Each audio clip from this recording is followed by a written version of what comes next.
Welcome to the second unit of week 1.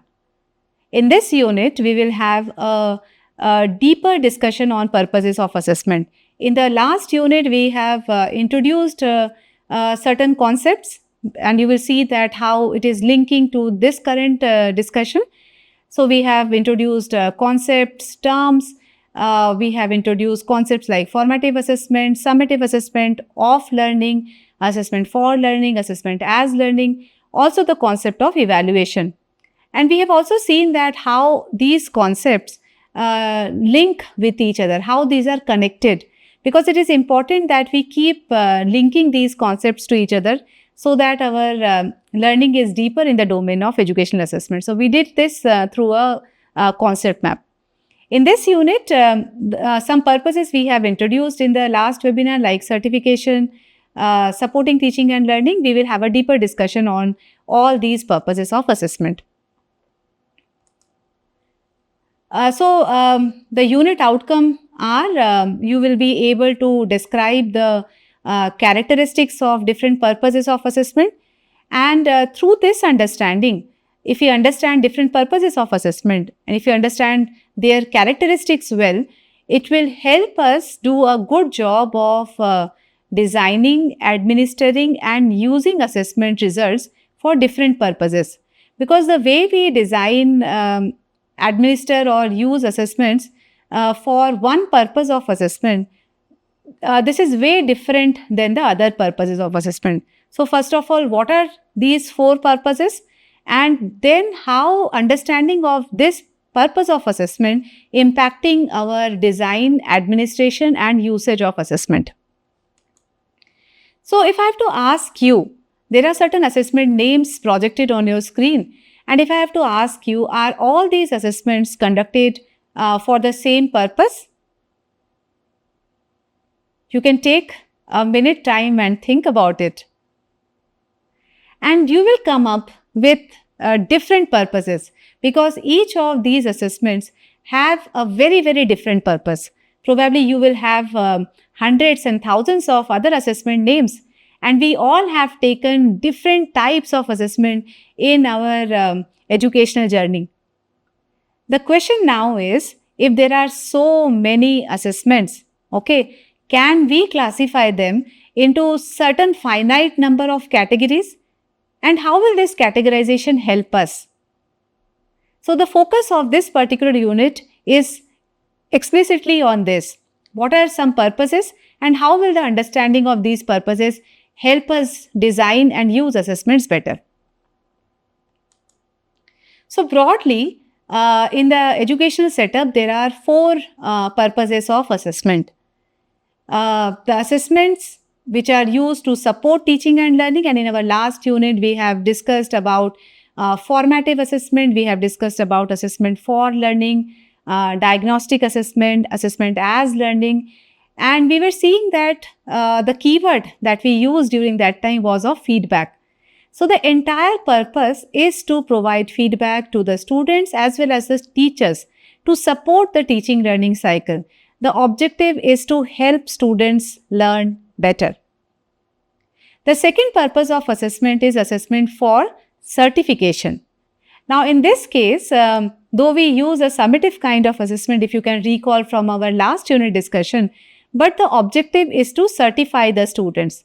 It can be at the end of the unit, at the end of a course, or at the end of a program. The third purpose of assessment is to select students. So when we are saying assessments for selection, it can be for higher education programs, or it can also be for job purposes. And these assessments are norm referenced, unlike assessment to support teaching and learning and assessment for certification, which are criterion referenced. The fourth kind of assessment or the fourth purpose of assessment is little different than the first 3 purposes.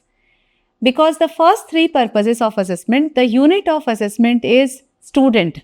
So when we are trying to gauge students' learning, or when we are trying to report students' learning, it is for the individual student. However, assessments that are conducted for accountability purposes, these are the reporting happens at a program level, at a course level. So the report card is not for the individual student, though we can use assessment results, students' assessment results to do this exercise, but we are not reporting we are not providing a report card for an individual students. Okay. So such assessments are sometimes also referred as large scale assessments, because mostly we try to collect large amount of data to provide a report card for at an institute level.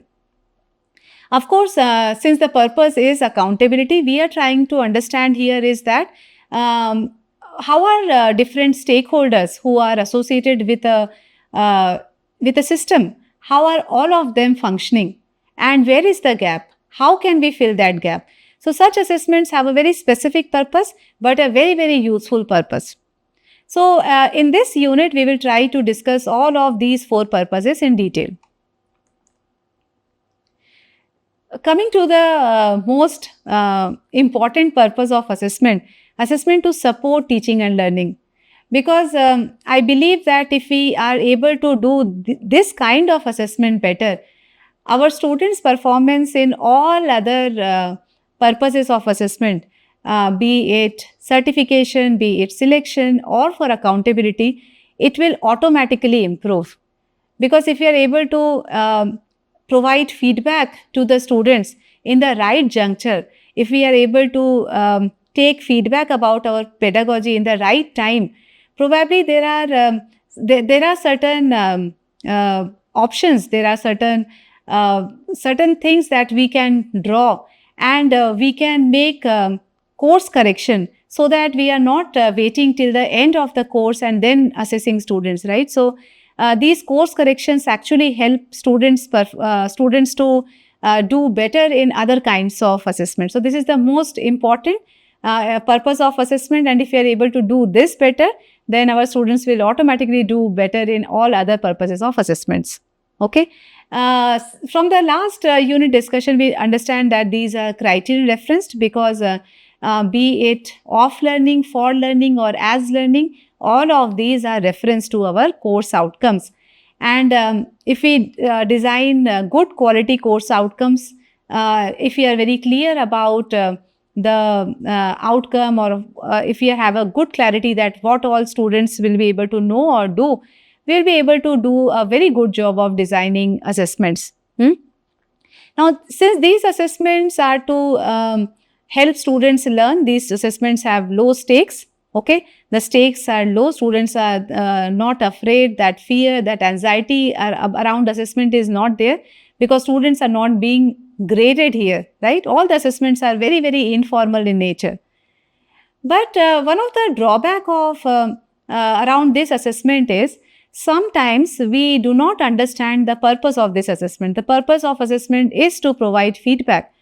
However, sometimes we have observed that there is a over dependence of norm referencing. So instead of criterion referencing, while we are conducting these informal assessments to help students learn better, there is a tendency to compare one student with another. That kind of comparison shouldn't happen. In fact, we should try to compare individual students' performance against the desired outcomes and not with each other. Some of the examples of this kind of assessment is we do have some lab assignments in programming courses, electronics, engineering, mechanical. So these are very informal, and basically these kind of exercises help students to apply their learning, isn't it? Lab exercises are all about that. Some short quizzes that we are conducting during the lectures to understand where are the gaps. Some problem solving sessions can also happen, say in the course of circuit analysis, structural design. Also, when we are trying to do some kind of peer review, we are trying to facilitate the peer review exercises. Again, this is to give feedback to each other. Also, simulation or modeling exercises for CAD, electrical machines, fluid mechanics, etc. So all of these are to support teaching and learning. They are informal and they provide feedback. The second purpose of assessment is to certify students' learning, assessments for certification. When I'm saying quality standards, by standards we mean the course outcomes, the program outcomes, the program specific outcomes. So these are our assessment standards. and these outcomes help us report students' learning. And since we are reporting, this has to be referenced to course outcome, and therefore these are called as criterion referenced. And since we are doing it at the end of a unit, they are summative in nature. Often these are standardized tests also. So any test which happens in a standardized kind of an environment, be it the conditions of administration, the condition of reporting, if it is all standardized in nature, say for example, in case of board examination, or say in case of any assessment that is happening to certify student at a large scale, during that time we do not have control on other variables, and therefore we try to standardize these variables and try to do a standardized assessment. We will have a detailed discussion on this particular concept in our subsequent units. The objective of this kind of assessment is to certify students, of course, yes, and also in transferring the credits. So what do we mean by transferring the credits? So when a student moves from first year of engineering to say second year of engineering, so student gathers certain credits after first year of engineering, and these credits are transferred to the second year, and then the first year and second year of credits are transferred to the third year, and so on. So through this transfer process, we are basically trying to establish that students have the desired knowledge, skills, values and disposition to move to the second level of education. So yes, transferring the credit. Also, it gives us some sign that how the education system is functioning, okay, about the health of education system. Because if we are seeing that majority of the students are performing well or majority students are performing poorly, that actually tells us a lot about the health of education system and probably certain indicators where we need to improve. And since we are certifying the students, we are reporting students' learning, this is going to be a one-time assessment for student. These kind of students, these kind of assessments, unlike assessments to support teaching and learning, these kind of assessments have high stakes, okay? And generally there is lot of stress, fear and anxiety around these assessments because this is like a one-time opportunity, do or die situation for the students. Also, one of the drawback of these kind of assessment is sometimes we tend to teach or we try to modulate our teaching learning based on how students are going to assess. So probably we have to be very mindful that we are not doing it. We are not trying to teach based on what kind of parameters or on what kind of questions students are going to get assessed. Probably our teaching should always be aligned to the course outcome as the principle, as one of the important principle of outcome-based education. Some of the examples of assessments for certification, we conduct some written exam after end of semester. The practical exams that are conducted, we have weekly lab sessions, but after that we conduct a final lab practical session. There are certain, especially in a higher education setup, there are certain projects, there are presentations, there is also thesis. And since you all are doing this NPTEL course, you will also get some kind of a certificate, and this kind of exam is also an assessment that is conducted for certification purpose. The third purpose of assessment is assessment for selection, and here we are trying to predict students' performance and prediction on what? That how students will do in their higher education programs or in their job profiles, right? This is based on their understanding of all the knowledge, competencies that they have attained through their course. Also, sometimes these kind of assessments are also conducted to provide scholarship to students. So, wherever there are a finite number of seats, wherever we are trying to select students based on certain criteria, we are actually talking about assessments for selection. Since we are comparing students with one another, we are rank ordering the students. Therefore, these assessments are norm referenced in nature. And these are also summative assessment. And since we are doing this assessment at a large scale with many, many students, these assessments have to be standardized in nature. However, one of the drawback of this purpose of assessment, again, we have to be mindful, is that absence of valid and reliable tool. So how do we know that, say we have designed a question paper for selecting students for a higher education program, say we are doing it for engineering.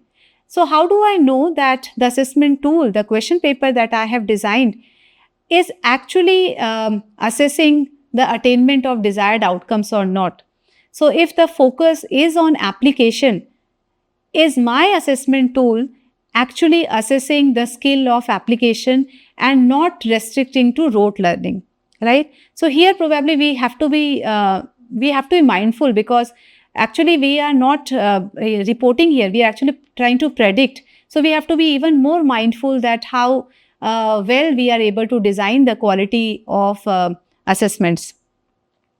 A few examples of this kind of assessment is JEE mains and advanced that are conducted for admission to BE or BTech programs, GATE or for MTech admissions. There are also certain entrance tests that are conducted by different institutes. And then there are these coding tests such as hackathons, ACM, etc. Also, for internship opportunities also, sometimes there are selection exam, there is some written exam, then there is an interview. Okay. So all such assessments are a few examples of assessment for selection. Now you see, for each of these assessments, it is important that we focus on what are we asking students, because based on students' performance, we are trying to select them for something which has very different kind of expectations. So it is important that those expectations gets assessed very well through the question paper. The fourth purpose of assessment is assessment for accountability. And as I was telling that these assessments, we do not assess individual students here. Instead, the report card is given to the institute and the program. And the idea is to benchmark, okay? Benchmark against the global standards, benchmark against some kind of a universal standard, that how well we are doing as an organization based on some kind of a standard that is provided. And how will this kind of understanding help us? Now we understand that education system is very, very complex. There are many stakeholders associated with it. We have teachers, we have students, we have administrators, we have policy makers. So all these stakeholders are involved in this education system, and the objective is to provide quality education to all the students. That is the whole sole objective of any education system. Okay. Now, how do we know that all these stakeholders or all the processes are happening as desired? This is where assessment for accountability comes into picture. And this kind of assessment actually helps us that where are the gaps? If there are so many stakeholders, or if there are so many processes, where are the gaps? Okay. Or what kind of interventions are actually helping to improve students' learning? So such kind of assessments also helps us in ensuring some kind of a transparency. There is nothing hidden. We all are aware that what every individual is doing to towards this quality education goal, and how can we improve further. Again, summative assessments are used for these kind of assessment, and basically we are trying to gather some evidences through these assessments to help us make better decisions. Now, these assessments are low stakes for students, unlike assessment for certification, which had very high stake. Why low stakes? Because in this case, we are not reporting students' learning, right? We are reporting the efficacy of the entire organization, right? So this does not essentially have very high stakes for students, though we are using students' result also. That is also one of the parameter.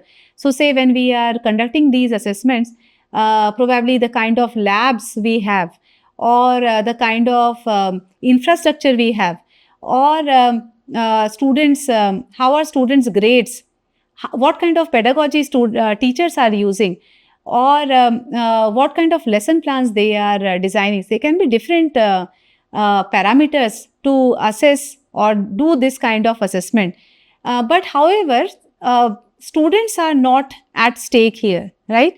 Students are not even aware that probably their results are used for accountability purposes.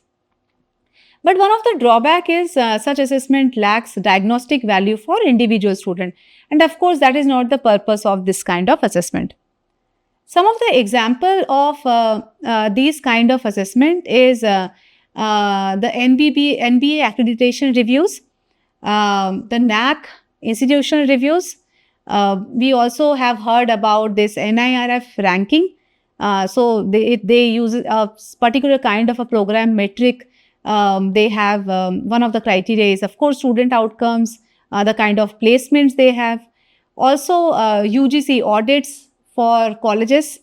Sometimes we also receive funding based on these UGC audits, or sometimes program review reports showing graduate competency in design, problem solving, and research. So you see, in any of these, the unit of assessment is not individual student, but the entire organization or the entire institute.